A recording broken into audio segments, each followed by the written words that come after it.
What if the chains holding you back were not forged by the world, but by your own untamed desires?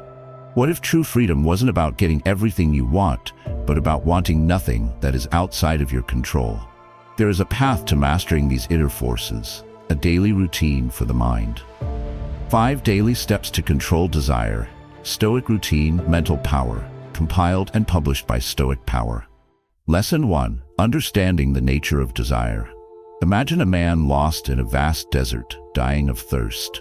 His throat is parchment, his vision blurs, and his every thought is consumed by the single, desperate need for water. In the distance, shimmering on the horizon, he sees an oasis, a pool of cool, clear water surrounded by lush palms. He summons the last of his strength and stumbles towards it, a singular desire propelling him forward.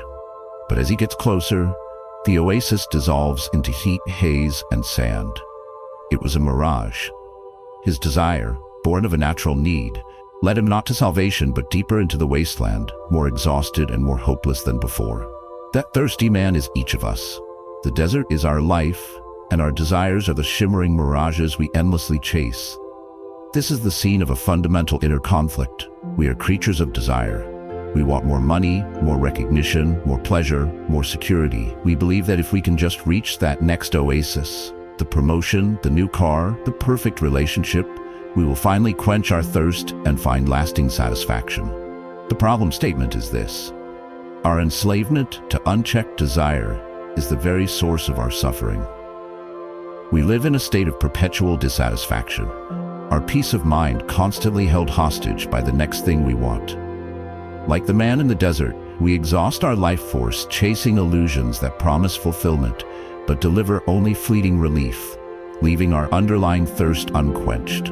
We become ghosts in our own lives, always looking ahead to the next oasis, never truly present in the landscape we are actually traversing. The transformative solution is to become a wise geologist of your own inner desert, learning to distinguish between the life-giving groundwater of natural desire and the deceptive mirages of artificial wants. This is the first great Stoic truth about desire. The core idea is that desire itself is not the enemy. The thirst for water is natural and necessary for survival.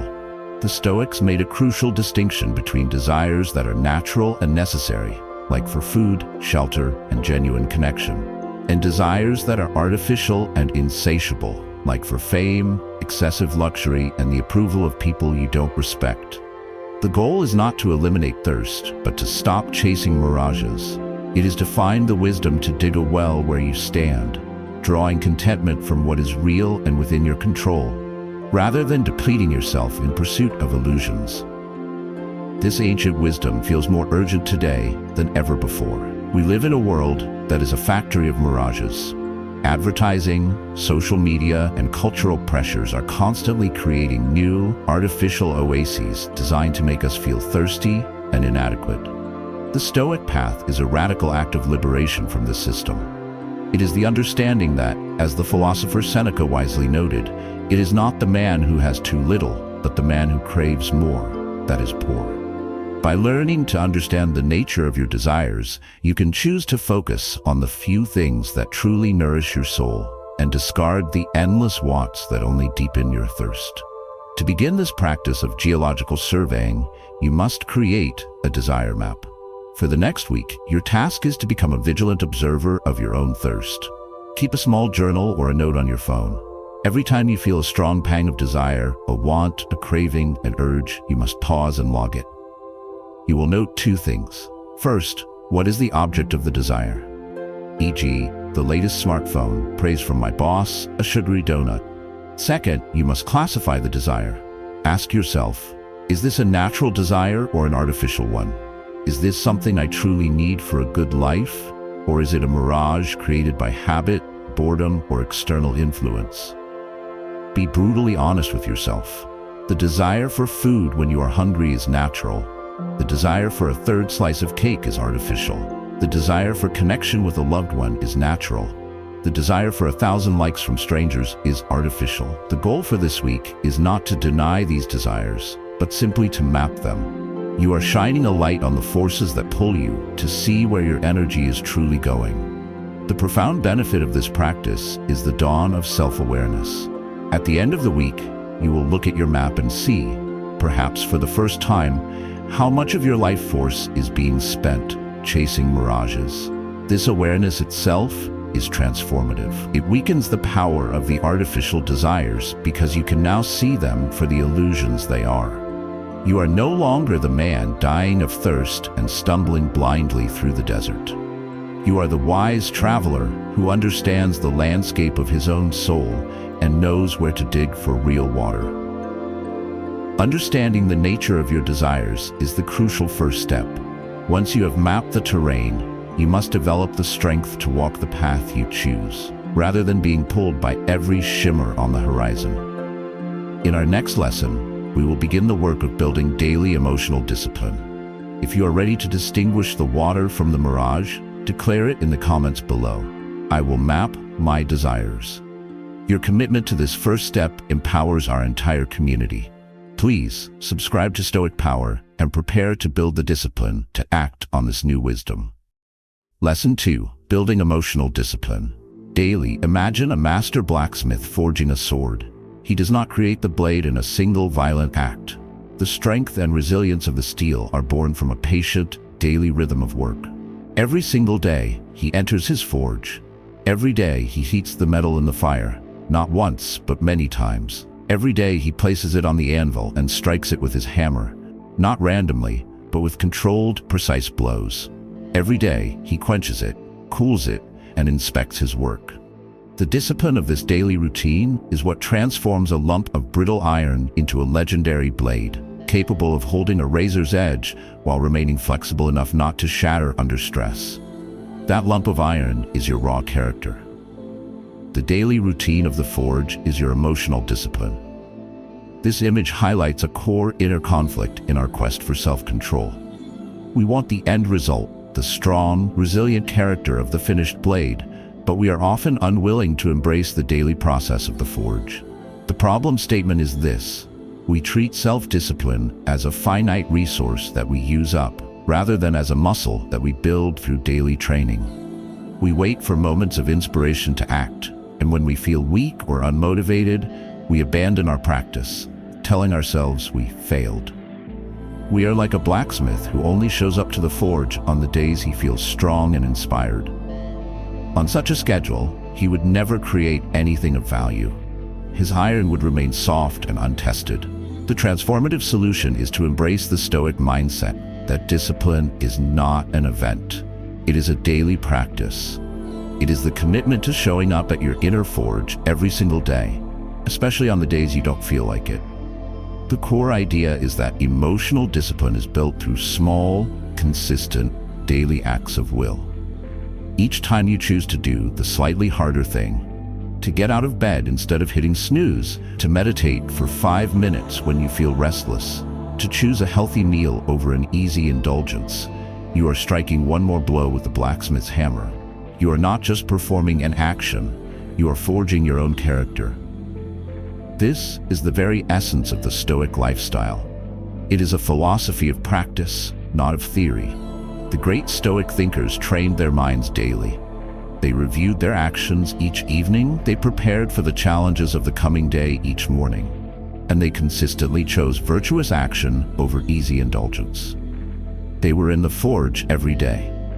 They understood that a man's mind, left to its own devices, will grow soft and weak. It is only through the consistent, daily application of heat and pressure, the deliberate practice of self-discipline, that it becomes a tool of unbeatable power. To begin your daily training in the forge, you must establish a Stoic morning routine. The first hour of your day sets the temper for the next 23. For the next week, your task is to reclaim the first 30 minutes of your day for the forging of your mind. Before you touch your phone, before you check your email, before you let the chaotic demands of the outside world rush in, you will perform a simple 3-part routine. Part 1 is gratitude. Spend the first 5 minutes in quiet reflection or writing in a journal, focusing on what you already have, not on what you desire. This grounds you in contentment, not in lack. Part 2 is intention. Spend the next 5 minutes setting a single clear intention for the day. It should be a character-based intention. For example, today I will practice patience in my interactions. Or today I will meet challenges with courage. Or today I will focus on my work without distraction. You are choosing the kind of edge you want to put on your blade for that day. Part 3 is discomfort. You will conclude your routine with a small, voluntary act of physical discipline. This could be a 1-minute cold shower, a series of push-ups to failure, or holding a difficult stretch. This is the act of quenching the steel, a physical reminder that you are in command of your body, not the other way around. This 30-minute routine, practiced daily, is a powerful act of self-mastery. It is your daily visit to the forge. You are starting your day by reminding yourself of what you're grateful for, what you're aiming for, and that you're strong enough to endure discomfort. The profound benefit is that you will begin your day centered, focused, and in command. You are setting a powerful precedent, making it far more likely that you will continue to make disciplined choices throughout the day. You are no longer hoping to have a good day. You are forging one. You are not the soft iron. You are the blacksmith, patiently and purposefully crafting a blade of exceptional character. Daily discipline forges the blade of your character. But even the sharpest sword is useless if it is wielded wildly, attached to every fleeting conflict. To use our strength wisely, we must learn to detach from the outcomes we cannot control. In our next lesson, we will explore the art of embracing detachment for inner peace. If you are ready to step into your inner forge each morning, declare it in the comments. I will light the forge. Your daily commitment adds heat to our collective fire.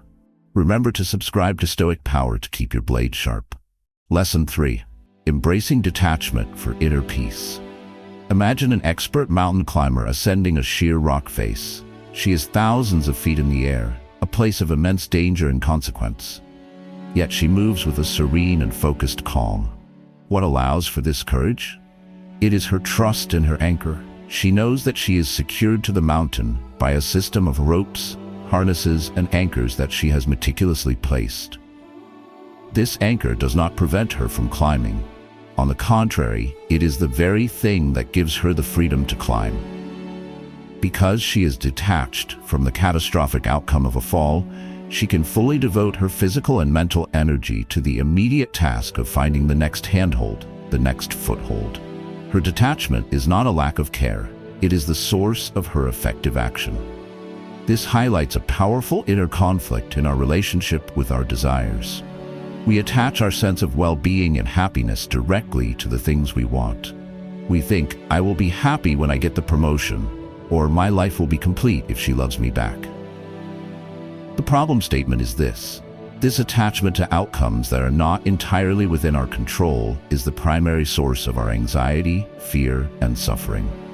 We are like a climber scaling the mountain without a rope. Every move is filled with terror because the consequence of any slip is total disaster.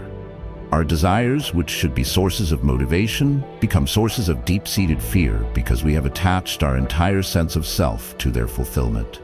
The transformative solution is to practice the Stoic art of emotional detachment.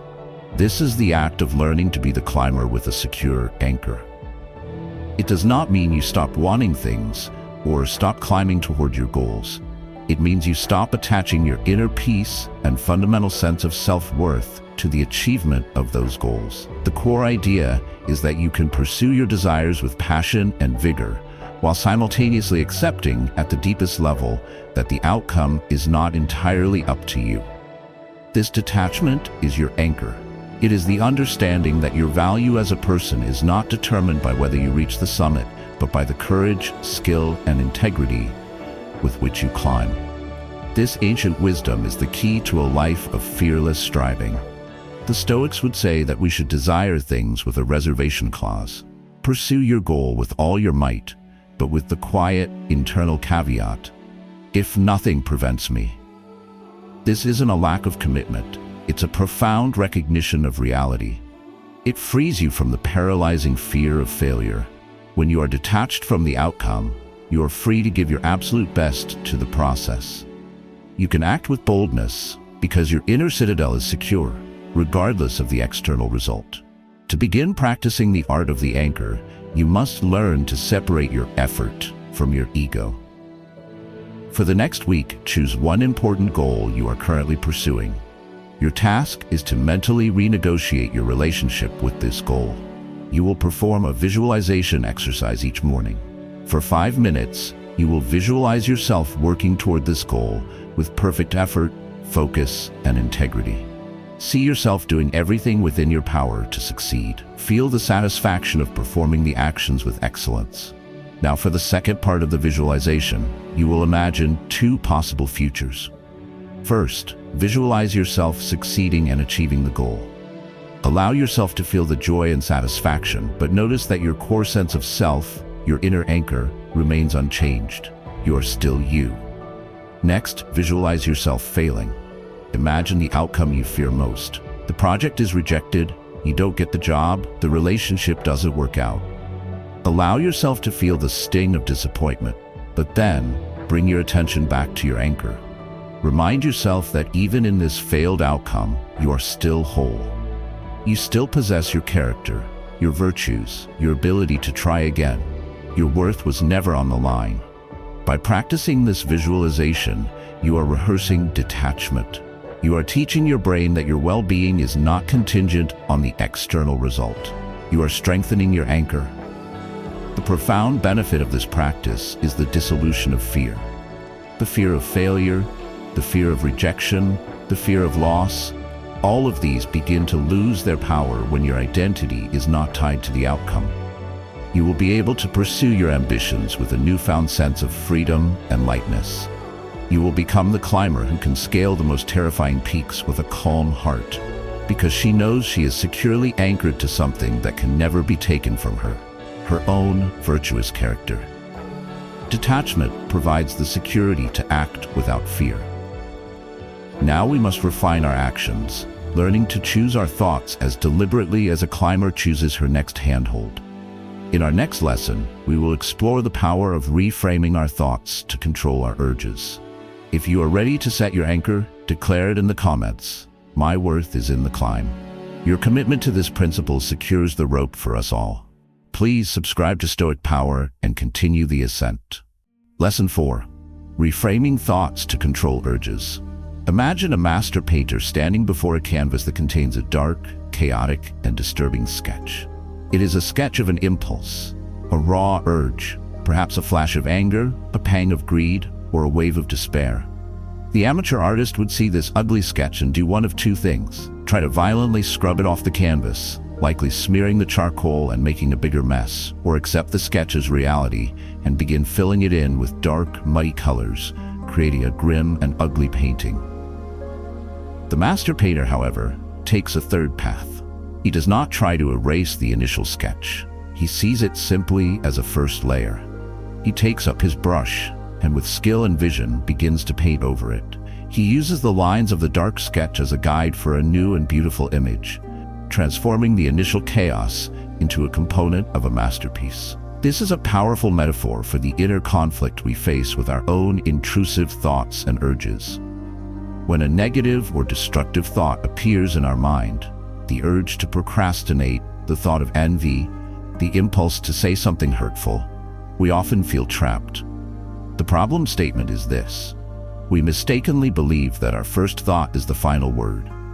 We see the dark sketch on the canvas of our mind and we think we are obligated to turn it into a painting.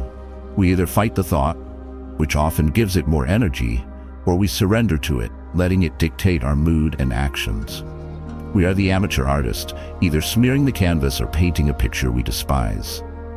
The transformative solution is to become the master painter of your own mind. You must learn the Stoic art of cognitive reframing.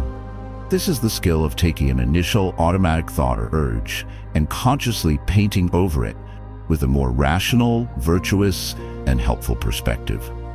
The core idea is that you are not your thoughts. You are the artist who gets to decide which thoughts you will engage with and which thoughts you will paint over. The initial thought is just a suggestion, a first draft from the impulsive part of your brain. Your reason, your higher self, holds the brush and the palette, with the power to create a completely different final image. This technique is the essence of what the Stoics called the art of assent. They taught that we must treat our initial impressions, phantai, as proposals that we can either assent to, agree with and act on, or reject. Reframing is the act of rejecting a destructive proposal and replacing it with a constructive one. It is a profound declaration of your authority over your own inner narrative. You are the editor of your own mind, with the power to revise any sentence that does not serve your ultimate purpose. This is not about lying to yourself or engaging in toxic positivity. It is about consciously choosing the most useful and virtuous interpretation of a situation. To begin your practice as a mental artist, you will use a technique called the second look. For the next week, your task is to become highly aware of your first automatic negative thoughts or urges. The moment you catch one, you will not fight it. You will not try to suppress it. You will simply notice it and say to yourself, that is the first sketch. Then, you will deliberately take a second look. You will consciously generate a new reframed thought to paint over the first one.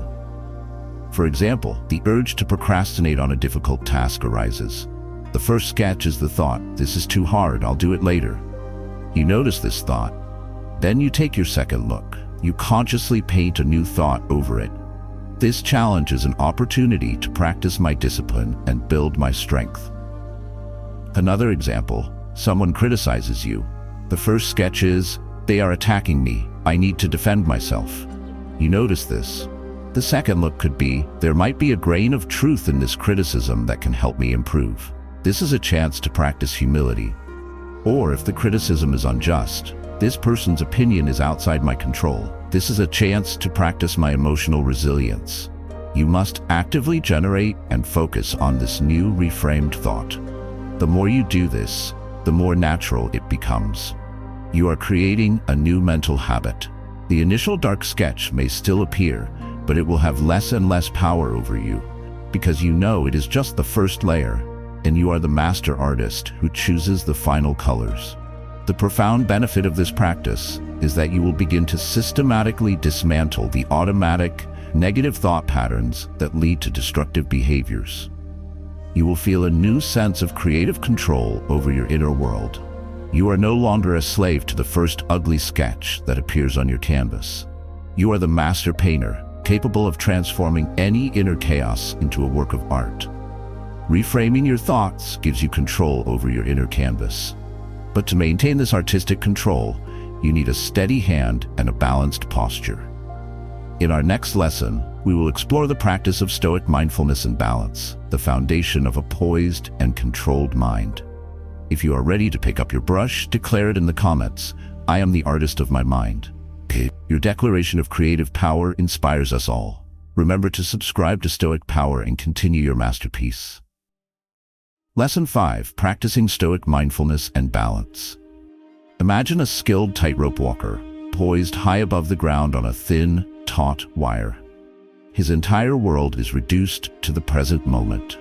His focus cannot be on the starting platform he has left behind, nor can it be on the destination platform he has yet to reach. To look back is to lose balance. To look too far forward is to lose focus. His survival and success depend entirely on his ability to be perfectly present, to feel the subtle shifts of the wire beneath his feet, and to make constant, tiny adjustments with his body and his long balancing pole. His stillness is not static. It is a dynamic, ever-adjusting state of perfect equilibrium. This tightrope walker is the image of a mind practicing Stoic mindfulness. This metaphor highlights the final inner conflict on our path to mastering desire. Even when we understand our desires, practice discipline, and reframe our thoughts, we can still be knocked off balance by the sheer momentum of life. The problem statement is this: we live our lives in a state of mental imbalance, constantly oscillating between regretting the past and feeling anxious about the future.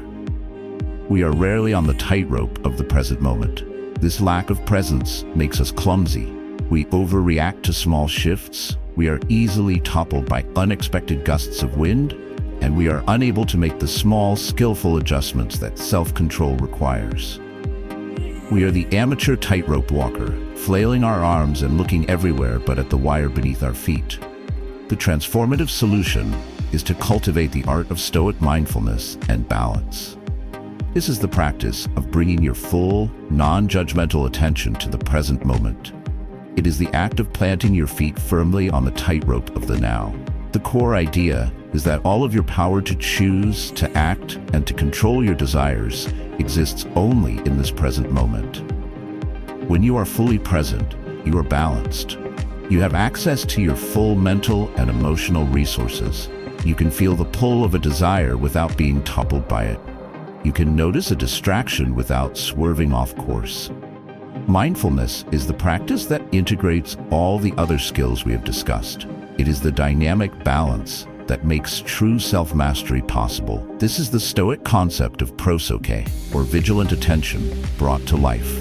The Stoics understood that a disciplined mind is a present mind. They trained themselves to pay attention, to be aware of their inner and outer worlds without being swept away by them. This is different from some forms of meditation that seek to empty the mind. Stoic mindfulness is active, alert, and engaged. It is the mindset of the tightrope walker who is perfectly calm and yet intensely aware of every subtle detail of his experience. It is this balanced state that allows him to perform an act of incredible difficulty with grace and apparent ease. To begin your practice of becoming the tightrope walker, you will use a technique called anchoring to the breath. For the next week, you will practice this for 5 minutes each day, and also try to use it in moments of stress or temptation. Sit in a comfortable position and close your eyes. Begin by simply noticing the sensation of your breath. Feel the air entering your nostrils, filling your lungs, and then feel it leaving your body. Your breath is your balancing pole. It is always with you, and it is always in the present moment. Your mind will wander. It will be pulled toward thoughts of the past or future. This is the wire swaying. Your task is not to get frustrated. Your task is to simply notice that your attention has drifted and then gently, firmly guide it back to the physical sensation of your breath. Each time you do this, you are making a small adjustment, regaining your balance on the tightrope. That is the entire practice. Notice the wandering and gently return to the anchor of the breath. You can use this technique anytime, anywhere. When you feel a strong desire or urge rising, instead of immediately acting on it, anchor to the breath for just 3 cycles. Inhale, exhale. Inhale, exhale. Inhale, exhale. This creates a moment of balance, a space of stillness. In that space, you can access your reason and choose your response rather than just reacting. You are the tightrope walker, feeling the wires sway but using your balancing pole to remain steady. The benefit of this practice is the cultivation of a stable and centered mind. You will find that you are less easily thrown off balance by life's challenges or your own inner urges. You will develop a quiet confidence in your ability to walk the wire of life with skill and grace. You are no longer a victim of a chaotic and unbalanced mind. You are the master of a dynamic, present-moment equilibrium. From understanding the mirage of desire to walking the tightrope of the present, you have learned the 5 daily steps to mental power. You know how to build discipline, embrace detachment, reframe your thoughts, and find your balance. This is the Stoic routine for a life of freedom and self-command. Thank you for walking this path with us. Your dedication to training your mind daily is the ultimate source of strength. If this guide has served you, please like the video, share your own experiences with these practices in the comments, and subscribe to the Stoic Power channel to continue your journey.